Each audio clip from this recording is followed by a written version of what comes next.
different for me because it's not Zoom and I don't get to see a bunch of faces, but I do get to see my friend Elfi's face. And let me address just off the top, the one face you're not going to see today is our dear friend and partner, Jennifer. She got called to some other things, but you need not worry because Elfi and I are going to have a great conversation today, and we're going to explore power. And the whole point of today is for all of you who don't know Elfi to kind of get to know him a little bit better and to hear some of the things that he's going to be talking about at the Better Man Conference on November 2nd. And for those of you who don't know, we're trying a little something different this year. And when I say a little something different, and I'm crossing my fingers, we're going to do one live conference from 2 different live locations, and it's going to be streamed. And so our friend Jennifer will be holding the stage in New York with Dax Devlon Ross and Mark Green, and I'll be holding the stage with Elfi and Adrian Lawrence in San Francisco. So it's going to be a lot of fun. We're going to learn a lot. And again, I'm going to be crossing my fingers. So I'm filling the air here on purpose because I know that we're at the lunch hour here on the Pacific Coast, and we want to make sure that everyone has enough time to get settled. So while I'm waiting for people to get settled, I'm going to pass the mic over to you, Elfi, and why don't you share with us kind of what's going on with your power right now at your house? Yes. So hello, everyone. As Ray mentioned, right, we kind of do, sometimes you go with the seat of your pants. So we're having some power issues today. My typical lighting configuration is not what it would be. So I am not checking in from the belly of a whale. I am in my apartment. We're just having some power stuff going on. So if you see sun illumination everywhere, you'll know that my lights have come back on. So again, as you know, Ray, right? Sometimes you just gotta roll with it, and you go with what the universe provides. Beautiful. So it's 1:03. I think it's probably as good a time as any to get rolling. And just to kind of set the stage, every year we think of a different theme at the Better Man Conference. And this year, when I was brainstorming with Eduardo Placer of Fearless Communications, who has been our MC, he is a dramaturgy phenom. He always pays attention to the story arc, the experience of all of you who come either in person or virtual to the conference. And so when him and I were talking about what do we want to tackle this year, out of the ether came power, privilege, and patriarchy, the 3 Ps. And what we're really trying to do is, instead of like shining the light on the negative of those things, we're really trying to see the positives, whether that's a rewrite or just acknowledging that power can be an issue, patriarchy can be an issue, privilege can be an issue. Let's really focus on what's possible.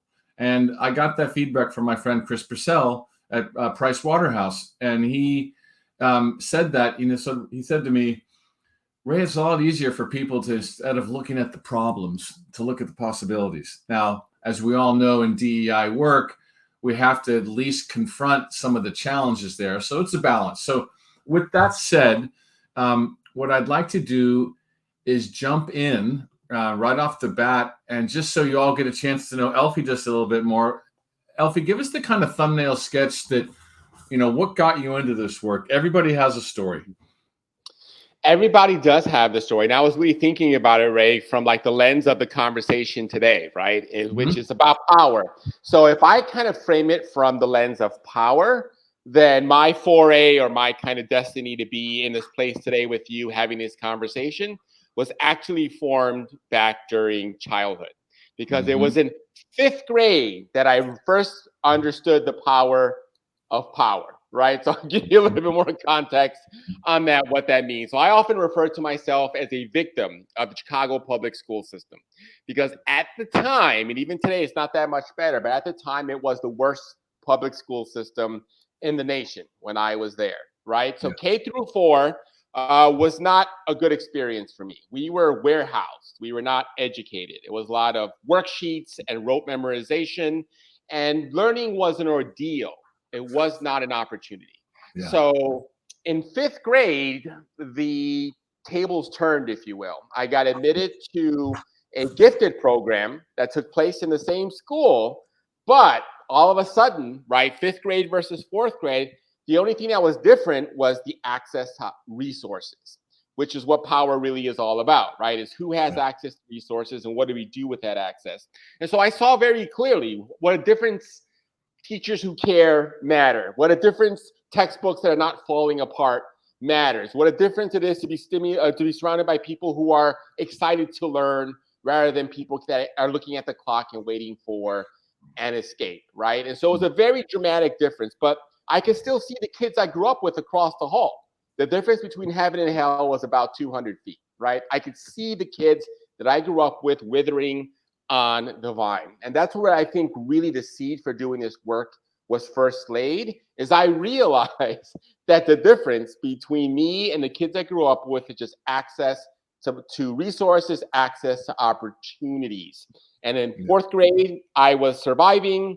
In fifth grade, I was thriving. And that really was something that I've been hyper aware of ever since. So if we were honest about it, the seeds of this were laid all the way back when I was in elementary school.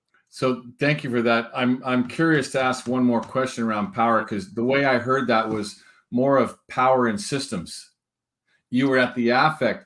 So here I am.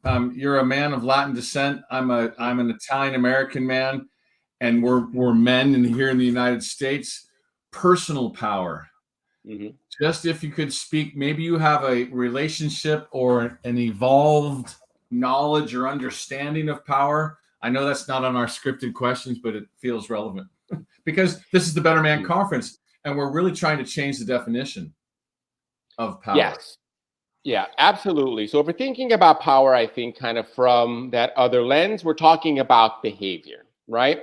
And we're talking about influencing and directing the behaviors of others, which is especially important if we're leaders, because at the end of the day, if we're honest about one of the responsibilities and roles of leadership is to behave in ways that are contributory to the people around you. Because it doesn't matter what you say, when it comes to how people choose to behave, they're watching and they're saying, well, what are you doing, right? How are you behaving? And those indicators are going to be what's okay and what's not okay in our everyday environment. So a big part of the conversation, I think, around power, if we're looking at it personally, is we have to be hyper aware of behavior, because at the end of the day, that's what people pay attention to. You are what you do, not what you say. So if we're going to kind of take it down to the personal level, I think that's a great place to start. Ultimately, the ultimate barometer, the ultimate indicator of how you're doing is how you're behaving. And so when I hear you say that, what occurred to me is the power to empower.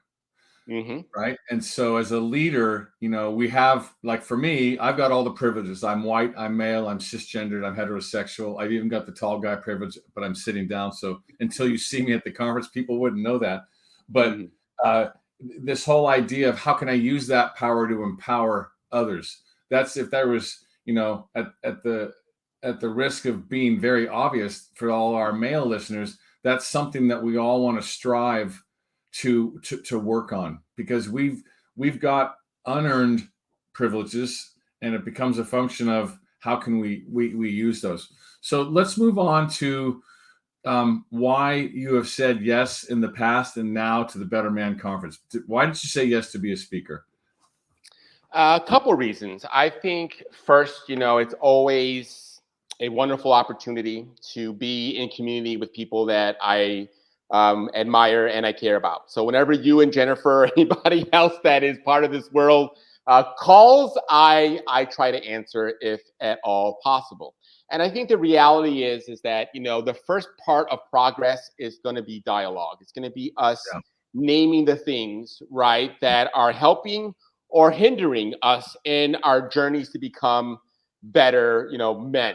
If we're talking about folks that identify as men. Although I gotta say, Ray, when I think about the Better Man community, it's more like better people, because I've seen and have experienced lots of folks in all kinds of walks of life, right, that are actually part of our community. But I think this is the first part. There's There's an old saying by James Baldwin that still resonates for me 60 years after he said it, right? You can't change anything.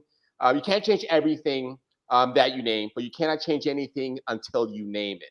So part of this conversation at the beginning, let's name the things that are helping us, and let's name the things that are getting in our way so we can do something about it. So one of the things that I've been saying a lot lately is that we're amidst a perfect storm, and a perfect storm that behind it is the thrust of Time's Up, Me Too, COVID, and Black Lives Matter, and the movement associated with that, and how they all, as a result, the spotlight's on the majority, men.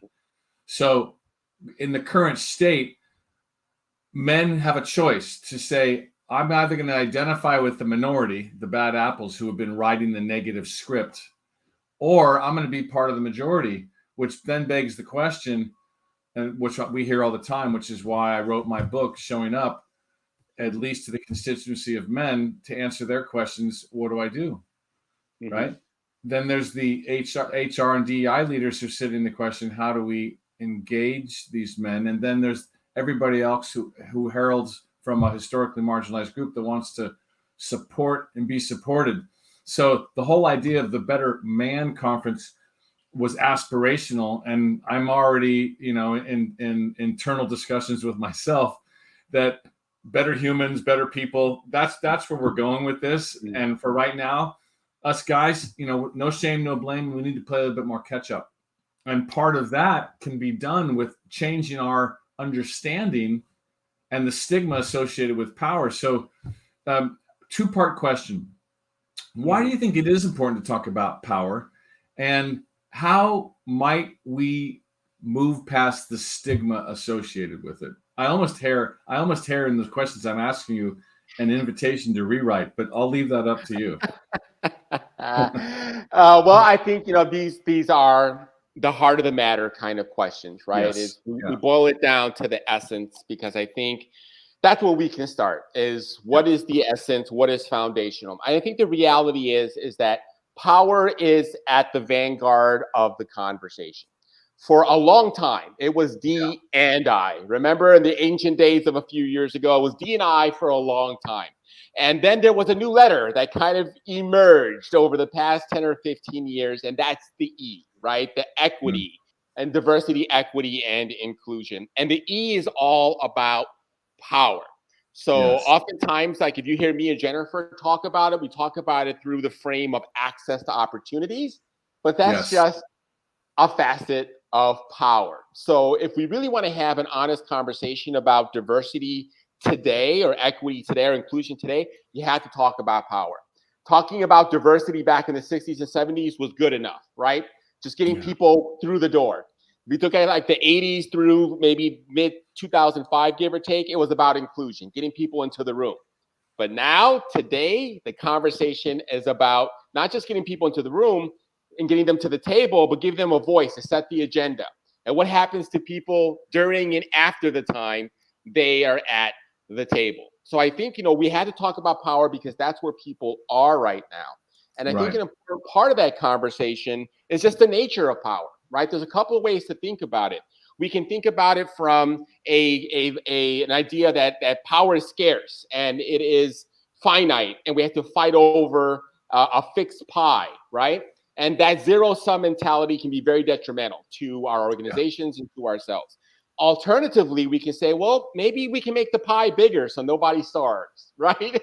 I mean, that's another way for us to think about it. And so that idea of thinking about it through more of a how do we build an abundance mindset, right? How do we tap into unrealized potential is incredibly important, because that's where a lot of I think the power of diversity, equity, and inclusion comes from, is that realizing and tapping into untapped potential. And if we look at the numbers, about 70% of the American workforce is disengaged at work. And they're disengaged because they don't have access to power, right? Resources, time, money, the things that we need to get things done. So I think that's the first kind of aspect of the conversation of why are we talking about this, is we have to. Because the E in diversity, equity, and inclusion is demanding that we have this conversation right now. Now, if we're going to talk about like stigma, I Hmm. think part of the stigma that we get with the word of power is around what people choose to do with power once they have acquired it, right? So when you have access to power, what do you do with it? Do you use it to build people up, or do you use it to tear people down? Because those are very different orientation. I kind of liken it to the distinction between a boss and a leader. They're not the same thing, right? And historically, the boss mentality is what we expected of leaders. And honestly, if we look at it, of men who were leaders. This idea that you wield power through fear and through authority. And that was the mindset for a long time. But if we fast forward today, that doesn't work so much anymore, right? People don't want bosses as much as they want leaders, right? What are you going to do to help build people up? What are you going to do that is going to help get them, where they need to go? Because that leadership mentality, that is what is renewable. That is what is sustainable. Being a boss has diminishing returns, especially with younger workers. We start talking to the millennials and Gen Zers, that whole boss mindset is poison to them. So it's up to us to kind of evolve from, hey, it's not good enough to be a boss anymore. How can I be an effective leader? And that's all about, how do I choose to wield my power? Is it going to be through fear and authority, or is it going to be through influence, through motivation, through partnership, which is what true leadership is all about? The word yield comes to mind, Mm-hmm. right? And I want to make sure that our audience. Wield, not yield. Wield, like a sword. No, no, I know. So when I heard you Okay. say wield, I'm like, what about yielding? What about, because here's the unspoken around power. Mhm. And by the way, for our audience, if you have any questions, as you're hearing us kind of go through some of this, some of the questions I'm asking Elfi, feel free and we'll do our best to get them answered. And so the unspoken thing about power is that there's a belief out there by a good number of men that, or there's a belief by those that don't have the power, that it's all about the power and that these men don't want to give it up. And so I want to have you speak to, if we were to flip that notion on its head, what Mhm. might be some benefits of letting go of some of it, Mhm. etc. Maybe you've had some experience. Yeah, I think it's interesting because a lot of times, what I think kind of moves the needle is this idea that power is something that can be abundant, right? If we are only accessing a part of the potential of the people around us, we're leaving a lot, that is on the table. And so when we think about kind of power in a modern context, it really more is around, what do we do with access to authorities? What do we do when it comes to access to resources? How are we allocating those resources? Because the reality is that if we look at it through a mindset of, how can I develop the people around me? Because if I do that, we'll all grow taller, we'll all grow stronger. And I think that's kind of where these conversations need to go, because this idea that power is a zero-sum game, it really is poisonous. And I think it really is something that holds diversity, equity, and inclusion back. Because like you said, the great unsaid, one of the Yes. things that is unsaid, right? One of the things that's a fear of a lot of people in power who are historically men, and more specifically, right, white men, is that what we're really talking about is a reshuffling of the deck, right? Yeah. A difference in the haves and the have-nots. And so all you really want is for me to lose so that you can win. And I think we have to change that mindset and that conversation, because as long as we're attacking and defending, that's combat. That's not conversation. And there's a difference between the two. And the reality is, it doesn't have to be an either or. Power does not have to be a zero-sum game. It doesn't have to be a reshuffling of the deck. It's all, how can we do this better together? Because if we can untap that potential, it makes the pie bigger, and there's more for all of us collectively. And I think that's part of the conversation we need to have, is to Yeah. evolve the mindset from zero sum, I win, you lose, to how can we both win, right? How can we both create something that's better than what we can do individually? So great insight there. I was at Genentech yesterday doing a speaking engagement, and I was going over the man box, the unwritten rules of what it means to be a man. And I was taking the group through an exercise about, let's look at those rules, the unwritten rules, like real men don't show emotion, real men make all the decisions, real men don't ask for help, all those. And one of the people in the audience asked me, so Ray, when you've let go of those rules, what benefits have you derived? And I'm like, I'm really glad you asked that question. And I said, when I've chosen to collaborate, which is basically the sharing of power, or ask for help, I've been supported. And that felt good. I had less stress and less anxiety because the old alpha male in me would, I'll get it done, I won't ask for help. And man, the weight of that was exhausting. So I'm in this new place of remembering I don't have to do it all, and actually seeing amazing other smart minds and perspectives basically help me realize and remember that there's more than one way to handle a situation, and it's infinitely easier when everyone has a voice, and that way everybody wins. So you're spot on there, spot on. Absolutely. So next question I have for you, and I actually just recently recorded a video on this, and I'm interested in your take, and that is, what does allyship mean to you? And if you can, distinguish the difference between allyship and being an inclusionary leader. Again, that's not on the script, but we'll have a little fun with it.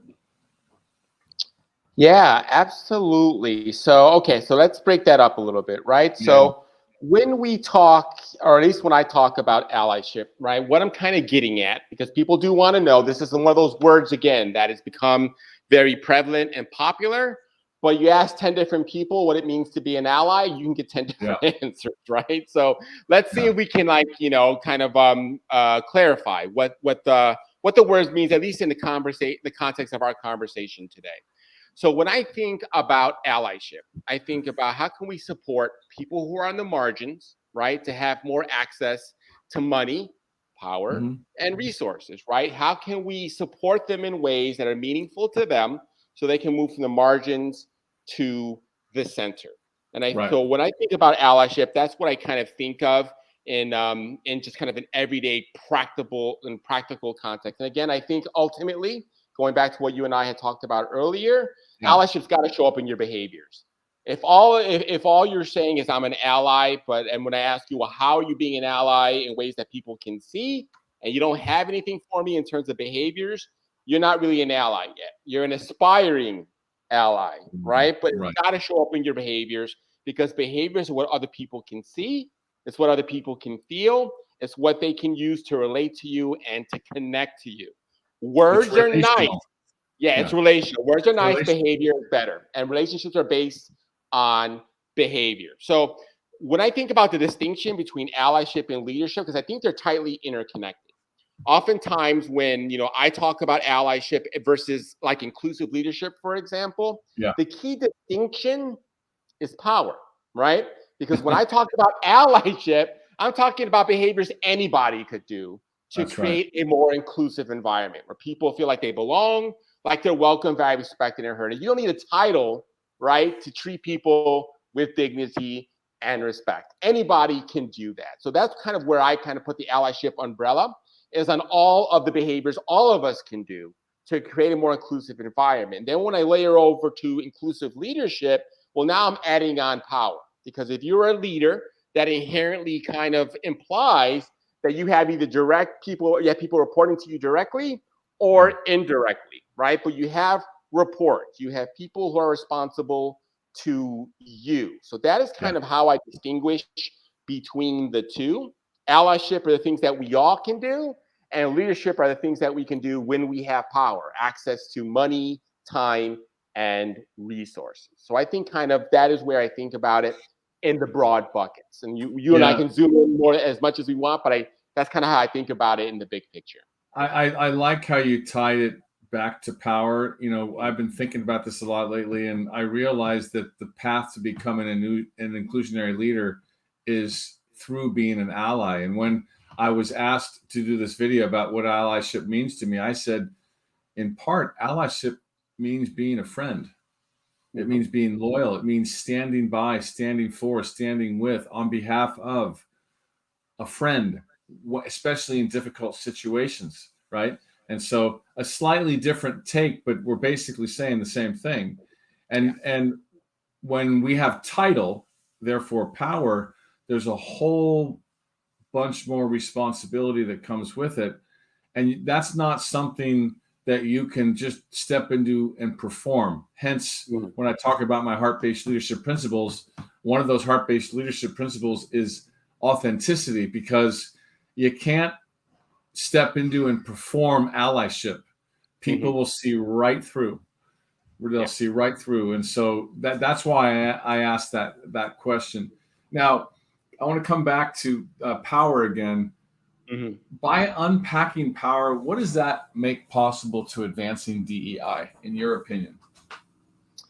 Yeah, I think when we talk about, why addressing power is so important when it comes to having these conversations, is that if we don't address power, right, these conversations can ring hollow and inauthentic. And it goes to the point you made a moment ago around, it's about behaviors. It's about showing up. It's about doing things that show that you care and not just saying it. And I've heard this word, and you may have heard it also probably last couple of years, that people have DEI fatigue, right? Yeah. I'm just tired of talking about it. It feels like we're spinning our wheels and we're not getting anywhere. And I think that's an important part of this conversation, because I think where people are getting tired is very different depending on your actual level of allyship. Because for a long time, we gave people the permission to be aware and said that was good enough, right? Awareness is good enough. You just have to say that something is important. You don't have to act in ways that actually demonstrate that. You can just say it. And so the people that kind of accepted and really ran with that message, their frustration is, well, wait a minute. I've said it. I told you, Ray, that this is important. I told you this is something that I care about, right? That this is something that matters. And so I'm done now, right? Because I made the pledge. I said the thing. I wore the sticker. I did the. I showed up, right? Or not. I showed up, but I said what I was supposed to say, and that's the problem. Is that that's not good enough anymore. Nowadays, people who are saying that we want more, their fatigue is coming from, they're tired of people saying that allyship is important. They want you to act like it. Show me that you care. Don't just tell me, because if you just tell me, that's where the performative comes in. That's where the inauthentic comes in. That's where these empty symbols come in. And then people just get disillusioned and disenchanted because they say, well, this wasn't real, right? You were willing to say the words, but you're not willing to back it up with the actions and the power that we need to actually get things done. And that is a huge difference between saying something is important and acting like it's important. So I'm really glad you put it out that way, because I'm having a huge validating insight moment. And that is, while I know I asked you the question, what is unpacking power? What does it make possible for DEI? I'm realizing that I'm almost asking the wrong question. And here's what I mean by that. If you try to push a rock up the hill and it just keeps sliding back down, the definition of insanity would be continuing to do the same thing, expecting a different result. So what I've been saying lately is I have to go where the power is.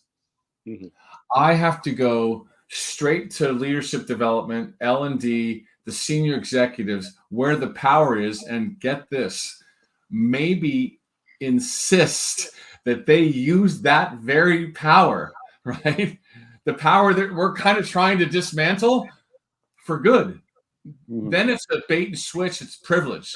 It's privileged power, if you will.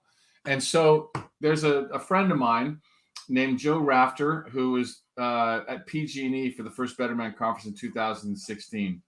And now he is at Capgemini. And he is the kind of, I need 100 Joes. And Joe's the kind of guy that says, I know why we need to do this. I want us to have a significant sponsorship. I see where I want to take this in the organization. I, as a white male leader, am going to go to HR or the DEI department and use my power and my position and my privilege to say this is what we need to do and why. Otherwise, consider the alternative, what you and I are very familiar with. The burden is kicked downhill to the DEI departments, and 8 out of 10 DEI CDOs professionals aren't white cisgendered heterosexual men. They're amazing people who herald from traditionally marginalized groups. So it's a challenge in and of itself. So I'm realizing more and more on a day-to-day effort, I got to use this and this wherever I can. So I know I just kind of went on a riff around the proper use of power, but what do you have to say to that? A couple of things that you said, I think kind of really kind of resonated for me, right? In the riff, right? That's good. That's the beauty about riffs, right? Riff. You find something. Yeah, in the riff, there's often beauty to be found. So I think that's something, this is something we need to talk about, because I think a big part of the struggle of talking about power is the kryptonite of talking about privilege. Especially men. We have a really hard time talking about privilege. And the knee-jerk reaction is, I am going to talk about all the ways that I'm not like that, right? And that will prove to people that I am an ally, right? 8 seconds after women said me too, a man shouted out, not me, right? And it's like, that's not the point, right? The point is not, what are you just doing individually? If you are individually not sexist, right, and not misogynistic, that's nice, but it doesn't change the broader picture that sexism and misogyny are still things that exist, right, in people's everyday lives. So we have to be able to hold that tension in hand, that yes, we are individuals that behave in certain ways, and we are members of groups. And when we're members of groups, we are often conferred privileges that we may not have earned, but are they given to us anyway. So you and I, right, are men. We have differences between us, but as a man, our path in our lives has been easier than if we were not. And that's just, and can we be able to say those two things at the same time, right? Am I a unique person that has a lot of nuance? Yes. Am I someone that benefits from privileges afforded to me by group membership? Yes. And privilege doesn't mean that you're bad or that you're terrible or that you didn't earn what you got, right? Because that's where a lot of people go. Well, you're saying that I didn't earn it. You're saying that I don't deserve it, or you're saying that I'm not good enough for it. And when I talk about privilege, that's not what I'm saying at all. Because I'm saying we are people with lots of group memberships, lots of identities. And in some places, we're going to be privileged, and in some places, we're not. Let's be clear about what we mean by privilege, because I think this is something else. It just means that you have access to money, power, and resources, typically at the group level. And if we can talk about it that way, we can be very honest around, you know what? Yeah, there are benefits, right? There are benefits to being a man. Just point blank. The world is built for our comfort. And we may want to change that. We might alter that. But we also have to, the first step is to recognize that it's true. It's part of it. So I think one of the things we need to do as men is we have to learn how to talk about privilege in a way that's meaningful and constructive and calls people in rather than just calling people out. Because I think this is one of those conversations that are incredibly important and incredibly difficult at the same time. Because when we say the word privilege, it's like radioactive, right? Everybody wants to run away from it, but it's like, well, that doesn't make it go away. The privilege is still there, whether we acknowledge it or not. And even if we don't want to admit it or address it, doesn't mean the people around us can't see it. And so again, it's part of being, you had mentioned this earlier, and this is the other point I want to check in you on, authenticity, right? This is what authenticity means. You say what you do, and you do what you say. That's authenticity, integrity. These are the important things. And I think a big part of it, because I want to go back for a second to what you had mentioned earlier about the man box, right? Yeah. and about the privileges that it confers upon us. But there are some huge expenses to abiding by the man box rules, right? And I can talk, about the cost to me. I grew up in a Latino culture, right? Puerto Rican on all four sides, right? My parents, my grandparents on all four sides. And I grew up in a machismo, heavily gendered environment where if you just look at my immediate family, I was treated very, very differently from my two younger sisters, right? My life was way easier than their life, ever was. And so I kind of went into that for a long time. Growing up, I thought being a man meant being tough. It meant never showing my emotions. It meant always being in charge. It meant dominating things. And as I got older, I think I've realized that it wasn't worth it. Like the cost that I had to pay to fill that role that I never felt inside, it cost me a huge part of my humanity. Because when all you have access to is a small sliver of the emotions of being a human being, it has adverse impacts on you. Like all of that anger and all of that rage rattled around in really destructive ways.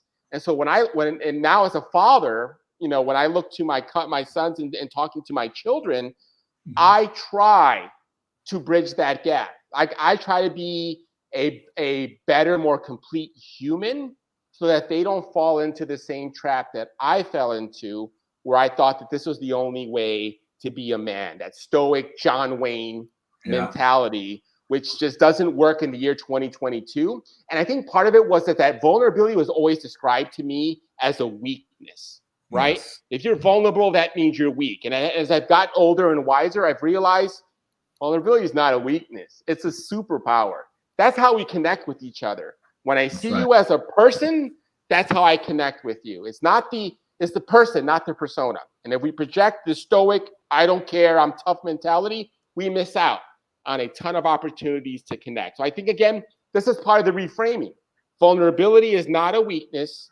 Vulnerability is a superpower. And we have to lean into it and have men lean into it so that we can be more complete humans and not put the emotional burden of this on women, which is what we've historically done. We don't do the work, so we offload it in often very destructive ways to the people that surround us, that are allowed to be entire humans, right? And oftentimes we kind of have addressed that as well, the women in our lives. And so I just want to call that out. This is part of the work that we have to do, is we have to access our privilege, and we have to access our vulnerability and lean into them instead of being afraid of them. Beautifully put. It brings to mind Michael Kimmel's saying, privilege is invisible to those who have it. So in the work that I do, I try to get ahead of it by saying privilege is not a bad word. Let's humanize it as opposed to demonize it. And privilege is akin to advantage. And if we can educate anyone who's interested that there are accidents of birth, like I didn't get to fill out box. I want to be white. I want to be male. I want to be heterosexual. I want to be 6'3". When I come to recognize that those are bestowed upon me through no control of my own, the question then immediately goes to, what do I choose to do with them? And or how do I want to be experienced by others? I jokingly said to the leader at Genentech yesterday when he asked me a question, I said, it comes down to, do you want to be an ally or do you want to be an ass? He laughed. Everybody in the audience laughed. But I kind of like to give people two choices. There's the good choice and there's not the good choice, right? Door number one, door number two. So somebody in the audience asked if you could differentiate call in versus call out. Yeah, I think, this is an important area of differentiation. Calling in is all about trying to have conversations. It's all about open-ended questions. It's all about how can we talk about something in a way that's constructive, excuse me.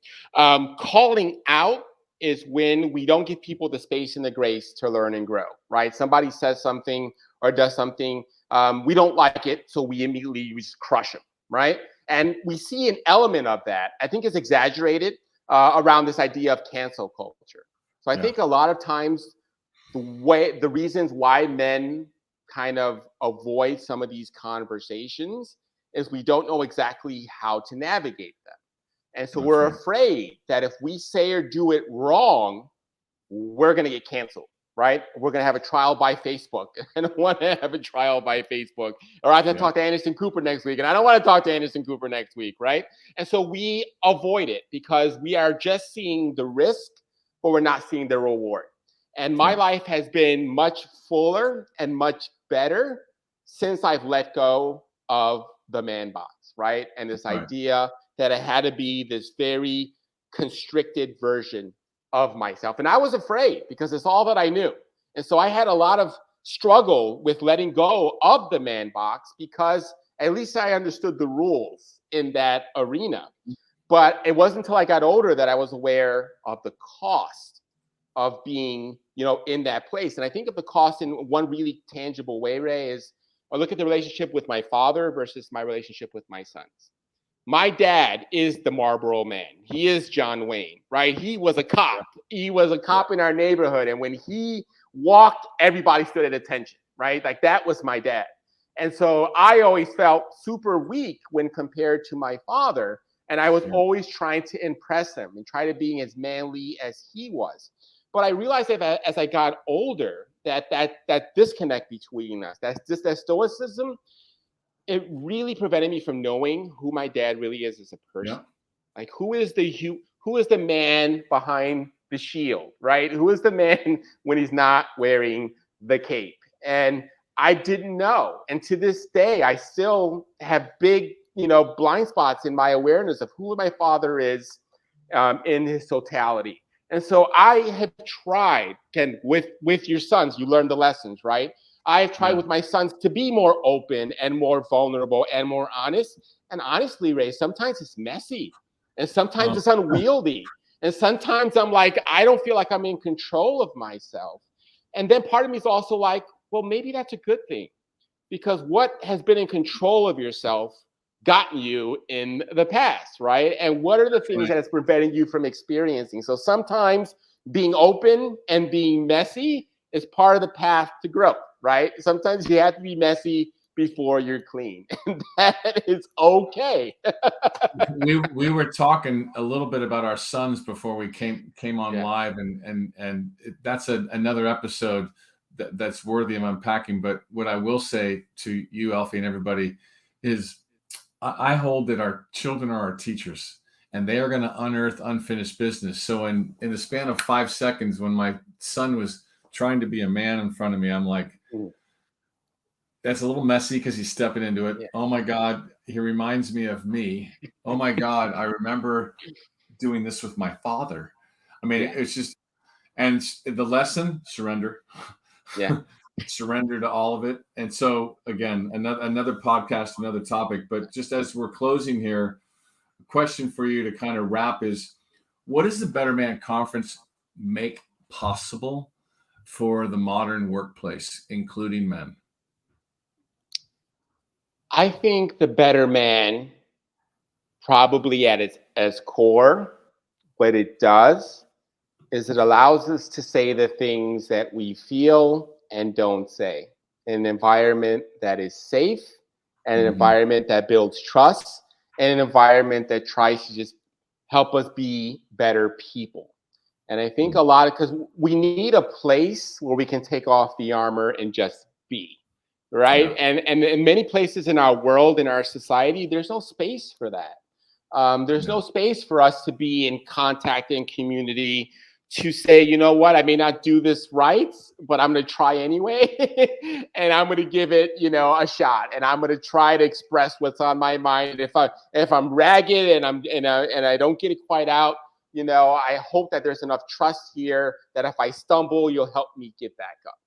And I think that is probably the most beautiful part of Better Man that I've experienced, is that I am able to have conversations with other men and other people in our community in a way that is a little bit more honest, a little bit more authentic, a little bit more raw. and I feel safe enough here to be able to do that. Because even now, we're riffing and we're talking about things that are not sometimes easy to talk about. You and I were talking about, how we're really trying to be good dads, but there's a struggle to that, right? Sometimes it doesn't go the way that we want to, and it's that mirror to us of kind of how we are showing up to the people that we care about that I think the Better Man really helps us get better at, is that we can look in the mirror and not want to break it. We can look in the mirror and say, okay, this is what is, and this is what can be. All at the same time. Monty in the audience asked if we could repeat the call-in concept. And I'll echo what you said, Elfi. It's really about one-on-one conversations. I take it a step further, especially as a leader. I use call-in to bring to somebody else's attention with their permission. I have some feedback for you. Are you aware of the impact? Mm-hmm. And then my goal is to get them to go have a cleanup conversation with the person. So that's kind of how I define call in. The other thing is call out. There is a place for a call out. And as a leader, when someone is being unsafe or psychologically unsafe, I acknowledge that we need to step in and stop. Mm-hmm. Stop that person. And I've seen that Sharon is asking, where does authentic leader fit into the Better Man conference equation? Thanks for that question, Sharon. I created, and these are in my book, 6 principles of heart-based leadership. They are emotional literacy, vulnerability, authenticity, accountability, inclusivity, and love. And those are what I call guideposts for anyone seeking to be an ally to anyone. Mm-hmm. And so one of the things I can promise you that you'll experience and witness at the conference is people being who they are and taking risk. I'm a heart-centered guy, so that's what I advocate for. And everyone comes there to be themselves, because at the end of the day, those letters, D, diversity, I, inclusion, E, equity, the fourth letter is B for belonging. And at the end of the day, what we're really trying to create is that sense of belonging. Everyone feels like they can step forward and contribute. Absolutely. So hopefully that helps. And our producer Andrea's she's been putting some stuff in the chat for if you want to send a delegation to the conference, we'd love to have you. Or if you want to sponsor, we'd love to have you. There's an event page. If you want to check out my book, she'll put that in there. And then, Elfi, how do people get a hold of you? What does that look like if they like what they heard today? Absolutely. So I think the best way to probably get hold of me still through Facebook and LinkedIn are the places where I tend to pop up the most. If you go to jenniferbrownconsulting.com, my bio is there along with my email. If you check in with me on LinkedIn, have a question, comment, or thought, I will respond because I kind of get notified on all that good stuff. And building on what you said, Ray, because I think it helps to kind of distinguish this, an example of calling in versus calling out, right? Yeah. Calling out would be something like saying, well, how could you say that? And then just having it be that part, that's the only conversation that you have, right? Calling in is more, can we talk about what you just said? Yes. Or what did you mean by that, right? It's about creating an opportunity for dialogue so that we can understand the distinction between intent versus impact. Because maybe there is something that we missed, right, in the conversation that we meant to do, but we missed it. And calling out shuts conversations down, and calling in opens them up. So hopefully that's something that can help along that way. Again, just to kind of help delineate. But those are the ways probably I say that it's easiest to get in touch with me in terms of kind of social media presence. I'm not a big social media guy, but if you check in with me in those places, I will get back in touch with you. Beautiful. So a big thank you to Jennifer Brown Consulting for sharing their platform today. The biggest thank you to you, Elfi, for showing up and being your authentic self. I always enjoyed doing stuff like this with you. And then to the team at Jennifer Brown Consulting, and to the team here at Better Man, Andrea and Mel, and I think Katie might be in the background, and Holly. So thank you, everybody, for playing a very important role so that Elfi and I could be two talking heads today. Thank you, everybody who supports us. Thanks so much. Absolutely. Take care. Bye-bye. Take care, everyone.